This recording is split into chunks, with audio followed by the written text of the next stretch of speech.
What's up YouTube, Dale here from Zephyr War Games, and today I'm finally bringing you an update to Cyber Dragons. Now it's taken me a while to track down the brand new card in the form of the Clockwork Knight. So for those of you who don't know what this does, it basically turns all face-up monsters on the field into machine, which is incredibly powerful when you have a card like Cyber Dragon that can just contact fuse into Fortress Dragon, so you can wipe your opponent's entire board. So shout out to Kurt who has lent me those in order to do this profile as well. This is a profile in concept. I do need to do a bit more testing with it. There are a couple of angles that need to be filed down, but it is incredibly fun and very, very powerful. So with all of that out of the way, please smash that like button, hit that notification bell and subscribe so you don't miss out on any more upcoming content. If you want to see some test hands or combos and plays with this deck, then by all means get that like button above 50 likes and I'll bring that for you.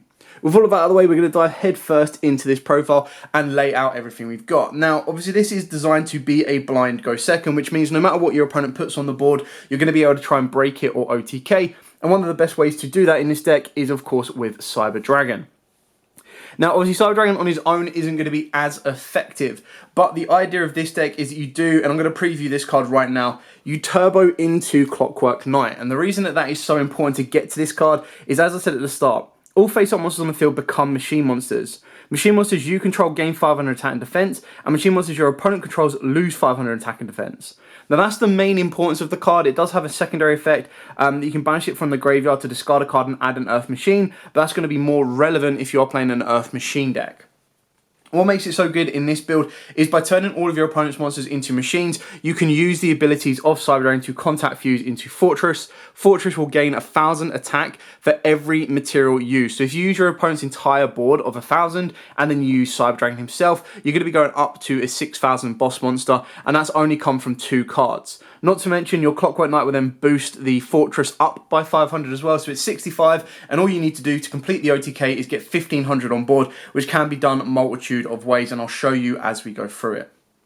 Continuing with the monsters, of course, you do have triple core. Keep in mind that core can also be Cyber Dragon, so that is another way of you being able to contact fuse with your opponent, and of course it will search you out a cyber card. So that's very important because it gives you a cyber spell or trap, which ultimately leads you into stuff like cyber emergency, repair plant, and probably more so than not, or what you're going to be using is something like rev system, or you could go into cyber dart realm. Keep in mind, though, that if you do go for the OTK route using the Cyber Dark Chimera searching out Power Bond, it actually does lock you into using specifically cyber monsters, so you would not be able to contact fuse your opponent's board. So that is a very big loophole that you need to be aware of if you are planning to build this deck. I've then gone with 2 Hers, and the reason I went with 2 Hers is, again, yes, it's great to search it out, but I need to be getting it to the graveyard. If I'm going for a fusion lock, I'm not going to want to go normal summon this, link this into Almirage to search out my Cyber Dragon, because it's not going to be able to do anything for me. Yes, it can help me in other ways to get into stuff like Nashtas, but we're playing just such a low level. Our whole idea of this deck is to dig into Clockwork and then into a form of Cyber Dragon to contact fuse. I've then got the 1 Chimera and the 1 Nashta, and the reason we've got 1s of each of these is for the pure fact that they're less relevant in what you are doing. Now, obviously with Nashta, the issue with this is if you use this effect, you lock yourself into machines. Now, obviously that's not the end of the world because we are specifically going for general machine plays anyway. But you've got to be very careful because the discard as well, you need to have the target engrave already. It's a great follow-up or an additional extension. And then obviously the Chimera is of course a great way to get to Power Bond OTK, and the Power Bond OTK of course is going to lead you into your other Rampage Dragon. But like I said at the start, the issue with that is because it locks you into using Cybers only for that turn, it can be very, very damaging because it means you can't clear your board. And like I've said about this version of this build, it's all about your main route is to completely contact fuse your opponent's entire board and then push for an OTK. We've then got 2 Galaxy Soldiers, so obviously these can help extend, so keep in mind that you're going to be playing with 6 cards. Unless you need to negate your opponent's board with something like a Droplet or a Chalice, your remaining cards in your hand, only really 2 of them are needed to completely clear your opponent's board. The rest can then be used for everything else. So Galaxy Soldier can instigate your XYZ plays, it can instigate sending Hers to the graveyard to get you a Cyber Dragon. There's just loads of different ways that it can help you get to where you need to go. Because we are going blind second, some of your best blind second cards are going to be Prankatops, and we are playing Yugioh. Now, Yugioh, of course, is incredibly powerful and important in this deck for the pure fact that if your opponent does have a damaging monster on the board, it's very difficult because the only way that they can really stop you is they negate the activation or destroy Clockwork. So if you're able to kind of kaiju that card that will give them the ability to pop the Clockwork, and then you just go, okay, now keeping in mind when you do that, you're then able to go, cool, special summon down Cyber Dragon, Contact Fuse. The other reason with Yugioh as well, and why we max out on it, is even if you don't have Clockwork, just by able to Yugioh your opponent's monster, you can still special summon down Cyber Dragon and then Contact Fuse it away. So it does give you multiple reasons in order to kind of clear a board off. Whether it just be a very troublesome Towers, whether it just be a troublesome Omni Negate, you're able to kind of deal with it and clear it off very easily.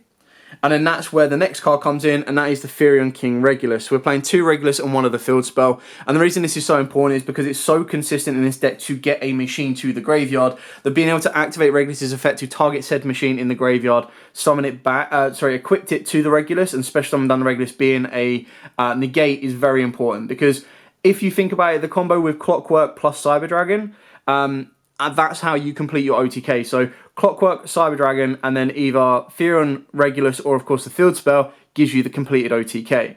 On top of that as well, it does give you a nice negate should your opponent try to Nibiru you, but keep in mind you would need to do additional summons and everything like that. It would also still maintain your normal summon. So, again, the combo with Cyber Dragon, Clockwork, and then Core gives you the same thing, because Core can then search you out the Rev System, and Rev System can then revive the Cyber Dragon, and that completes the OTK. Like I said, all you need to do is get 1500 more damage on the board, and that completes your OTK. If you're using the opponent's entire board, if they have less monsters, again, it's just a way of clearing them off, because like I said, there's only one way they can stop it happening, and that is getting rid of Clockwork. Moving on to the rest of the spells in the deck, obviously we do play the triple Clockwork and the one This Colosseum that you've already seen.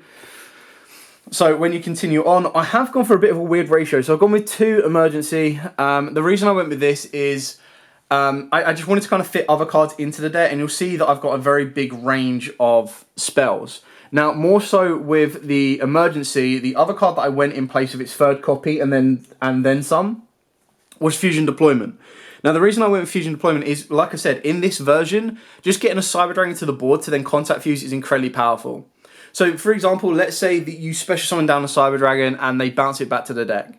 They don't know, and they're not going to expect you to play a Fusion Deployment. So you activate Fusion Deployment, it still gives you Cyber Dragon, and then you Contact Fuse. Fusion Deployment is also another way of being able to special summon from the hand or deck the Cyber Dragon that can help push you for that OTK. So it just gives you more consistency. Yes, it's nice to add the Cyber Dragon, or technically a light machine monster that can't be normal summoned or set, but getting the balance between the 2 of these gives you the ability to increase the consistency of the Contact Fuse OTK, while also increasing or maintaining the consistency of searching out without blogging or clogging too much on this card. Not to mention as well, Core can search this out, so you've got even more ways to it. I've decided to go with triple Forbidden Chalice. Now, obviously, if you have droplets, put them in. It's absolutely fine. But the reason I went with Chalice over droplets is sometimes, especially in this format, if your opponents are playing macros, D-fissures, D-shifters, droplets is completely dead. It's a card you don't actually want to see in your hand. Obviously, more so for the shifter than it is for fissure, because you can still send spells and traps. Yes, of course, my opponent can respond to negating the Chalice, but I've been kind of taking it into account more so for like a Flunder matchup, where with a Flunder matchup, I just want to go, cool, Forbidden Chalice to negate my opponent's barrier statue, and then unless they've got the trap card, they're not going to be able to interact. They're waiting for my normal summon to then use the field spell, and that's where I can go special summon Cyber Dragon, and then Contact Fuse the entire board, getting rid of the barrier statue as well, not even worrying about the 400 attack boost, and then being able to push through into an OTK or push through into the play. Again, because we're blind going second, Talents is one of the better cards right now, because if they activate a monster effect, you can either steal, or of course you can draw, or even rip from their hand. I've then gone with 2 Repair Plant. Again, these are all searchable. I've kind of tried to cut it down. It is a 42 card deck, and like I said, it is a concept, so a lot of people might consider cutting the Fusion Deployment because it does lock you into fusions. But again, because we're blind second, your fusion is a more consistent OTK route than an XYZ route, so keep that in mind. Obviously, 2 Machine Dupe. Now again, this could probably be free if you want to. It's only going to be good to Machine Dupe on your core. That will give you more monsters on the board, so even if you went Machine Dupe with a core, you could activate Machine Dupe, and then on top of core, make 2 Cyber Dragons, and then Contact Fuse your opponent's board, and if they've got 5 boards, that's an 8k OTK swing. So there's just different ways to do it, and that's why I've got loads of 2s rather than loads of 3s. It's just to kind of try out the different ratios and see what I feel works best. Obviously, this can get you an XYZ route as well, so keep that in mind. For the draw card, I went with Desires, and the reason I went with Desires is because you're digging mainly for your Cyber Dragon, and Clockwork. So 2 3-ofs that you're digging for. That's all you need. Banishing these other cards is not the end of the world. Obviously, you've got technically 5 copies. If you include the Fusion deployment, you've actually got 7 copies of Cyber Dragon. Not to mention Core as well. So if you add those on top, you've got 10 ways to get to your Cyber Dragon. So there's a lot of different plays that you can kind of make. I then went with 2 Realms rather than 2 Chimeras, again because I cut down on the reliance of that particular engine or that particular play, and with the Realm, again, it's an additional spell that can be discarded. So I've got the option to go down the Chimera OTK route if I want to, but I also want to be focusing on the Fortress because I'm going blind second, so contact fusing my opponent's board is even more important. And then we play 4 1-offs. So we've got the 1 for 1, 1 Power Bond, 1 Rev, and the 1 Foolish. Now, obviously, the biggest risk you have in here is if you activate Desires and then banish your Power Bond, your Realm route is pretty dead. Your Rev system is quite important because, like I said in the combo, if you're able to core into this, you're able to then bring back your Cyber Dragon and hopefully push for the OTK. Foolish Barrel is important because that's how you get your Hers to the graveyard. Hers then gives you a free search. Not to mention as well, it also sets up a machine in the graveyard for your Regulus. And getting Regulus on the board, again, can be very, very powerful and very important because that will protect your plays or it will bait out an interruption that may stop your Clockwork OTK going through. And that's ideally what you want to try and do. Is just Clockwork's just so good, and it even puts even more work when you get into the side deck as well, which I will show you actually at the end of this video. So moving on to the extra deck, we'll start off with the Fusion Monsters. So we're only playing 4 Fusion Monsters. We've got Double Fortress. This is your most important Fusion Monster right now. So Cyber Dragon plus 1 or more machine type monsters. It can't be used as fusion material, must first be special summoned by sending the above cards to the graveyard. Now, this is an interesting one because I felt like under D-Shifter, under Macro and everything like that, it may not actually be able to be fusion summoned. But they can't always guarantee they're going to have cards like that. If they do, then you've got to play your strategy a little bit differently, and that's where Rampage or even Mega Fleet kind of come into play as well. Heck, you could even go Zeus just to clear a board off. So there are different ways to play around it if you are stuck under Shifter and you are stuck under something like D-Fissure, but keep that in mind. Otherwise, this being able to contact fuse your opponent's entire board and then become a stack for every card that it uses is very, very important and very, very powerful. Then, of course, you've got the Rampage, and then, of course, you've got your Mega Fleet. So, if your opponent's got an Appaloosa or something you need to get rid of in the extra monster zone, very easy contact fuse on that one. And then, of course, Rampage is through the Power Bond play. Moving on to the Link Monsters, so we kind of keep the balance here. So for the Link Monsters, we've got the Appaloosa, the Unicorn, IP, Sega, Genius, and then Almirage. So all of that is pretty straightforward and simple. Almirage is just one of them ones where it's like, right, okay, well, I've opened up Hers. I need to turn Hers into something to then give me the search. Genius, I think, is a really kind of cool play because you combo it off with Power Bond can be very funny. Because it will get you an additional effect if 2 monsters are level 5 or higher summon to zones it points to. But it is also a machine on the board that can be used to negate a card. And if you keep this on the board, it's very tricky for your opponent to deal with, and that can cause them a lot of issues. Obviously, IP is pretty straightforward and simple, so is everything else.